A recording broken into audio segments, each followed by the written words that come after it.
Well, hello all you wonderful people. Just to be a short video today about a couple things that I found out after I've owned the boat that I would never have thought to ask at the dealership. And I know I've had at least a couple people say they're thinking about buying one of these boats. And it's of course the Tracker Panfish 17. First off, the motor. I downgraded from the 40 to the Mercury 25, and I was supposed to get a 20. But they said the 20s were on back order, and they gave me the 25 at the price of a 20.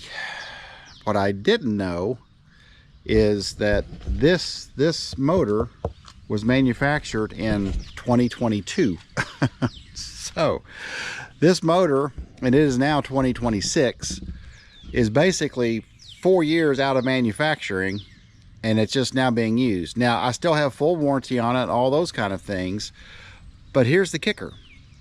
As I've said before, my boat has no gauges. There's nothing in there for me to track hours or anything like that.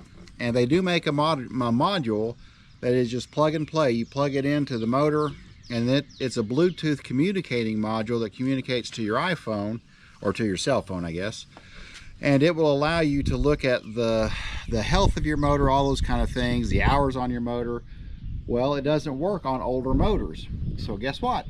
When I went to the dealership to have that module installed, they told me that my motor was too old, that it wouldn't work with a 2022 motor. They didn't know it either. You know, of course, the manufacturer didn't say anything to them. They just said, we'll give them a 25 at the price of a 20. And so now I've got a 4-year-old motor. I mean, technically it's not 4 years old, that I can't add that module to. So I'm still stuck having to write a diary down about what I'm doing on the motor hours. And I know as I get more and more into this, I'll be worse and worse at actually doing it, but it is what it is. So if you decide to buy a Tracker Panfish 17, you will want to make sure that the motor that is on the boat will work with one of those modules, and you just have to ask the dealership to check. I was really excited about having, you know, the ability to track my motor more accurately and all those kind of things, and when I got up there I was very disappointed, but not their fault. And it's just something that they said that, you know, this is what they do. Now the one good thing is, when I buy my next boat, which I want to get a center console boat that I can use in the ocean, I want to buy a new prior year boat. So in other words, you know, if I'm going to buy my boat next year in 27, I want to find a 25 or a 26 that is brand new but didn't sell, because those boats sell at a very nice discount.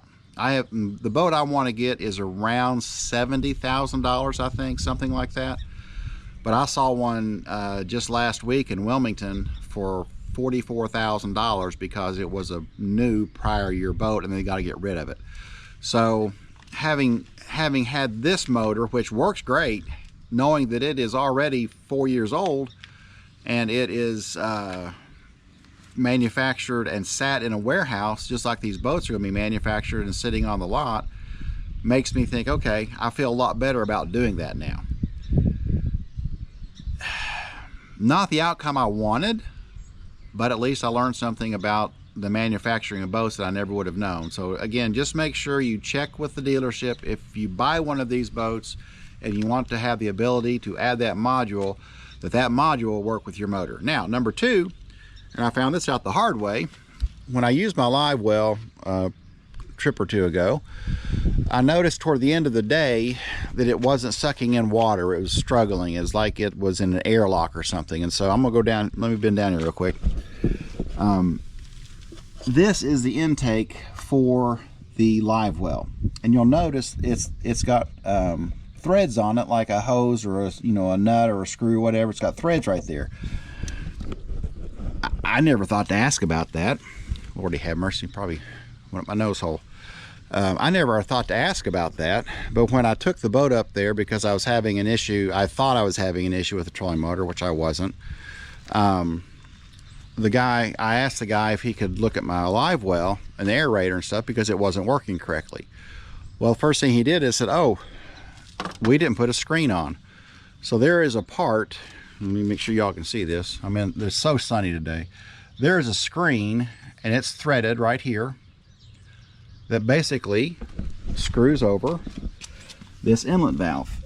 And they should have added that before I took the boat home. So it screws right on, and now that valve is protected. One thing I've noticed is this falls off real easy. I'm like, good Lord. American ingenuity. It doesn't lock on there at all. You just push it on real hard. So what I'm going to do is take a bit of gel super glue. Touch of, this is the Loctite gel super glue. I'm going to put this down here in, you can see a ring that goes around this. I'm going to put some of that in there. Just some dabs around. And now I'm going to push that together, move it around a little bit, and let that set, and that should not come off. I see no purpose in this thing being loose like that. You know, I can't imagine, because it's going to block all the leaves and stuff, and if you need to get in there, you can just unscrew it from the boat. So, you know, things I'm learning as I on this boat, and I'm just trying to give you all a bit of my journey as I go, so you'll know to ask for I guess a live well aerator inlet cover if you buy one of these boats, and make sure they install that on your boat so you don't have to worry about it clogging up. Now, what I did find out, which was nice, let me get over here real quick. Here's what I found out. If this is the aerator, if this clogs up, it simply screws off. Again, something no one showed me. And so then, in fact, there's a leaf right there. So this was completely clogged right here. It had leaves all up in there, and nothing was coming out. So he went up, he just unscrewed this, got all the leaves out, screwed it back on. And this also allows you to control the amount of water coming out of your live well, or of your aerator, I guess you would call it. So, you know, I'm just trying to give you all some of the things I'm learning as I go. And if you decide to buy one of these boats, they're great little boats. I'm learning as I go, and so hopefully my experience can be your all's wisdom. Thank you for watching. If you like this kind of content, please subscribe, and I will catch you in the next video.